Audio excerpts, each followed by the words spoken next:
এই ড্রাইভারি কর্ম নিয়ে অহংকার করে কোনো লাভ নেই, কারণ এই মোটর ডিপার্টমেন্টে জীবন মরণের কোনো গ্যারান্টি নেই। যদি করো একবার ভুল করে তোমার ব্রেকে মিস, তাহলে তোমার মৃত্যু হবেই নিশ্চিত। তুমি যাবে কবরে, আর তোমার সেই শখের গাড়ি চালাবে অন্য কোনো ড্রাইভারে। আসমানে তোর বাড়ি বন্ধু, কোন জমিনে ঠিকা। উস্তাদের সাথে ডিউটি করতাম। উস্তাদ আমার ডাইন সাইডে বসে বলতো, সামনের উস্তাদকে ফলো করবি, সর্বোচ্চ গতি 40 রাখবি, নিজের মেকআপে নিজে চলবি, নিজের হাত সেট করবি, অভিজ্ঞতা আসবে। যত রাফ চালাবি তত খারাপ হবে, এই মহাসড়কে তুই দুর্ঘটনায় পড়বি। উস্তাদের নির্দেশনাগুলো নিয়ে এই মহাসড়কে চলতাম, কখনো কাউকে ওভারটেক করতাম না।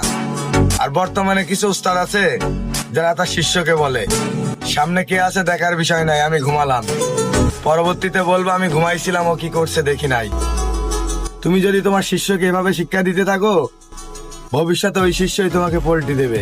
বিশ্বাস হলো না না ভাই? বৃদ্ধকালে যদি তুমি গাড়ি চালাও, তোমাকে লাথি দিয়ে বাগানে ফেলবে, মিলিয়ে নিও। প্রয়োজনে শিষ্য তৈরি করো, এমন কিছু তৈরি করো না ভবিষ্যতে তোমাকে পস্তাতে হয়। ধন্যবাদ। উস্তাদের ভালোবাসা মন থেকে আসে ভাই।